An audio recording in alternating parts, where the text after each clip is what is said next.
So this is problem 31A, and the introduction to the problem does a great job of talking about the modes of radioactive decay. So it talks about alpha, beta, and gamma decay. But before we start getting into the types of decay, I'm going to discuss how these elements are written. So as you can see, the elements are written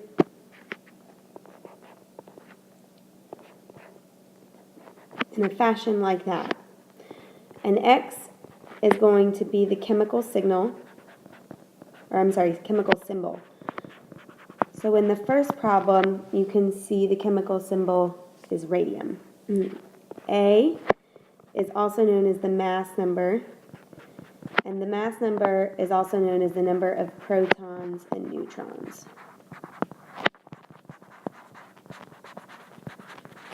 And Z is going to be the atomic number, and as a refresher, the atomic number is just the number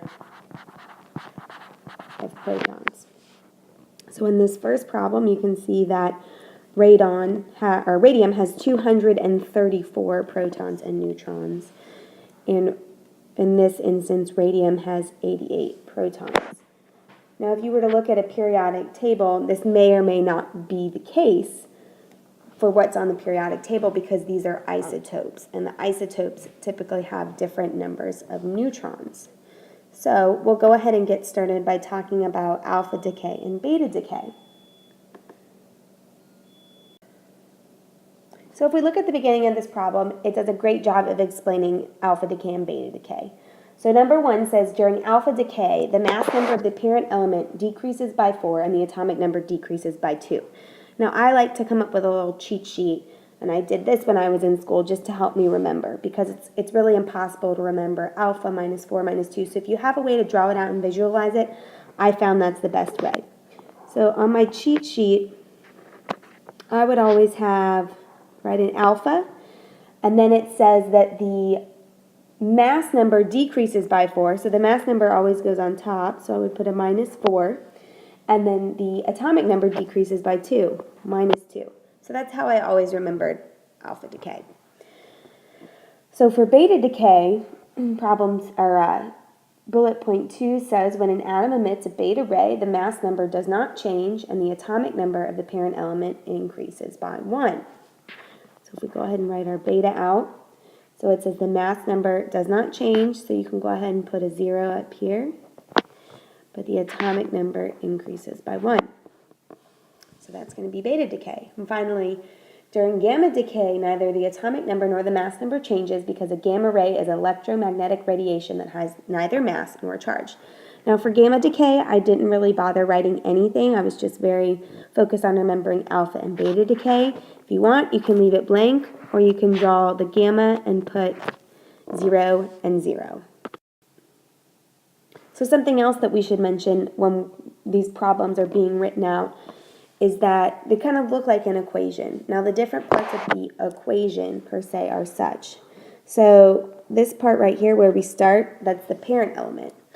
And the parent element undergoes radioactive decay to form this question mark. So we're trying to figure out what type of decay it is. So it's going to be an alpha ray, a beta ray, or a gamma ray. And then what's left is the daughter nucleus. So the parent element decays into the daughter nucleus and the specific type of ray. So let's go ahead and take a look at the first problem.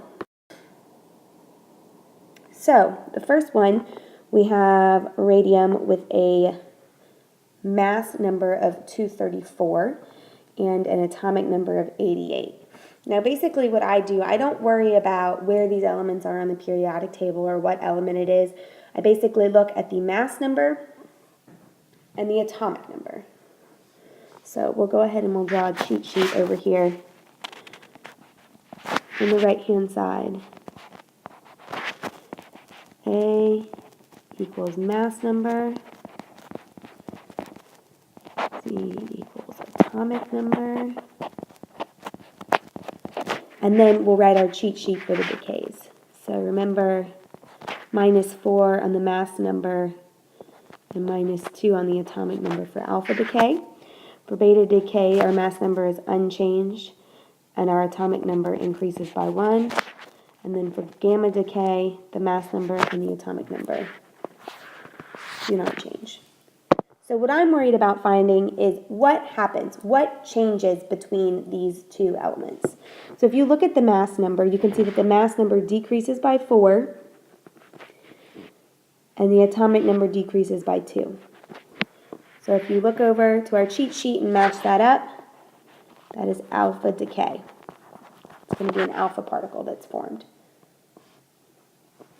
So the second one, you can see that the mass numbers are the same, but your atomic number increases by 1. So if you have the same mass number and plus 1 atomic number, that will be beta decay. The third one, you can see that the change in the mass number is 4 minus 4, and then the change in the atomic number is minus 2. So once again, just like the first problem, it's going to be alpha decay. The fourth example, the mass number does not change at all, 214 and 214, whereas the atomic number increases by 1. So once again, that one is going to be beta decay. And then finally, the last one, you have the same mass number of 60, the same atomic number of 28. So no change in mass number, no change in atomic number. That is going to be gamma decay. So the first one will be alpha decay. The second one was beta decay. The third one was alpha decay. The fourth problem was beta decay. And the final problem was gamma decay.